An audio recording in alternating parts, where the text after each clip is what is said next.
how big a display of character was that? No, I told you, we had to, accept what went on earlier on in the week and, put it behind us. We came here with a game plan. We know what level we can perform at when we're, all together and all firing. The first half we made, a slight error for their goal. But second half, as the game went on, we grew into the game. We knew a chance would come and, this guy took his chance when it came. And so you did take the chance. Just tell us, at the end of a difficult week, what that goal meant. Yeah, difficult win for us. Difficult moment, but part of the life and the football. Today we are effort 100%.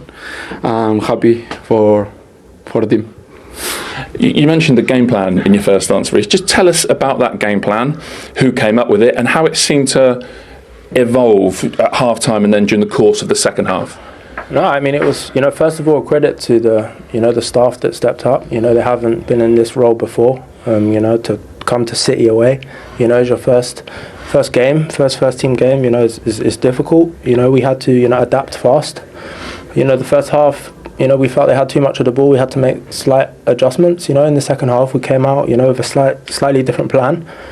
As the game went on, as I said, we grew into it. Yeah, could you just tell us about the role of senior players? You spoke about your role before the game in terms of bringing the group together. I noticed that Cucurella, Caicedo, a couple of the other senior players who were out injured or suspended, those guys were on the bench as well. They travelled with the team, so that looked like a real display of unity from all of you. Yeah, no, as I said, we're in the difficult moment. We have to stand together, stand as a unit. We are one. There's many people that, travelled today that, we missed. But so many other players stepped up, and this is what we need. We fought as a team today, and I'm proud of the boys. Reece James talking about pride in his Chelsea team. He kind of echoed what you said there, Glenn. We knew a chance would come. Yeah, they did. They grew in the game in the second half, and I think a lot of that was down to City, actually, the way they played. But you've got to give credit to Chelsea. I thought their subs worked, and I think the manager for the day, if you like, Callum, should be patted on the back with the slight change. He allowed Enzo to go a little bit more further forward and play with a 3 in midfield and let him go a lot more attacking than he did in the first half. But he's done that for Chelsea. He'd done that many times against Paris Saint-Germain when they won the Club World Cup.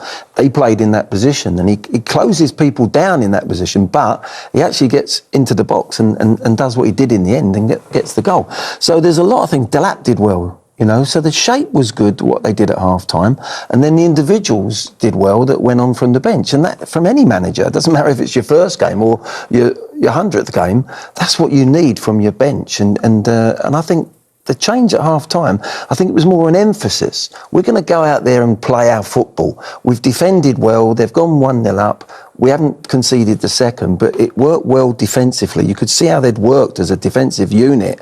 But when they had the ball first half, there was no cohesion. There was no real threat to the goal at City. So second half, you've got to give them a lot of credit. Yeah, you described the goal already. Let's take a closer look at it. And Jolien, perhaps get your thoughts on what Chelsea do well and what City could have done better.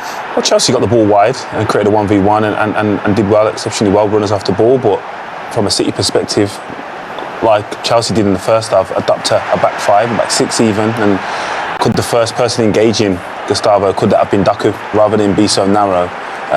And then as soon as he's back past that first line of the defence, all of a sudden you're crossing it and everyone's running back towards their goal. So even if City do get the first touch, it's hard to defend because it's going towards your goal. And they've been slightly fortunate here with this outcome. But listen, you can't take nothing away from Chelsea. I think that's the goal is an example of what I said earlier on, where City, they don't close games out.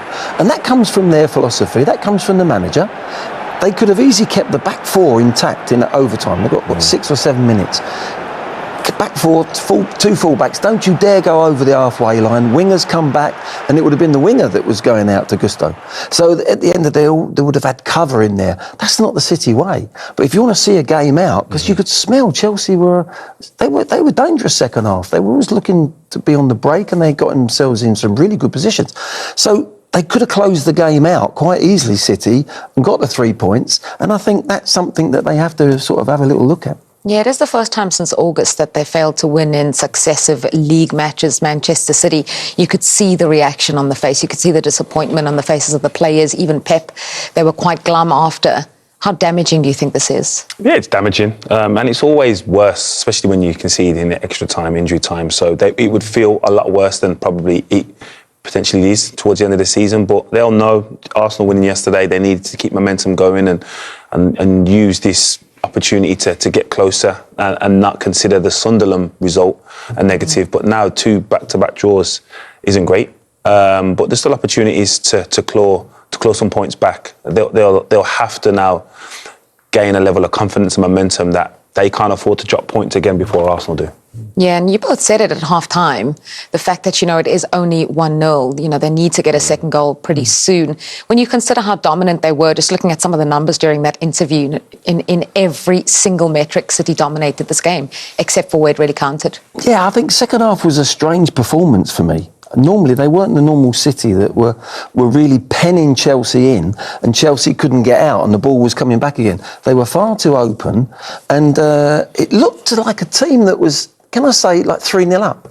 And they were 3-0 up, and they were just keeping the ball, waiting to get that fourth goal. It looked like a team that thought, but no, it was 1-0, and Chelsea were growing in the game. And nobody really sensed that danger in many ways. And I wasn't surprised when Chelsea scored, to be honest. So I think there's some learning curves there for City. If they're going to be consistent, which they have been on this run, there is a time that everyone wants to see creative football, but there's a time to tuck the belt in and become really tight for 6 minutes, and they win that game. And that's the difference, maybe, of putting the pressure on. Now, Arsenal, you've released the pressure a little bit on Arsenal. They can afford to drop a few points here and there, and they're still going to be in pole position. Was late drama at the Etihad Stadium, and it was Chelsea that managed to get a goal that sees them head back to London from Manchester.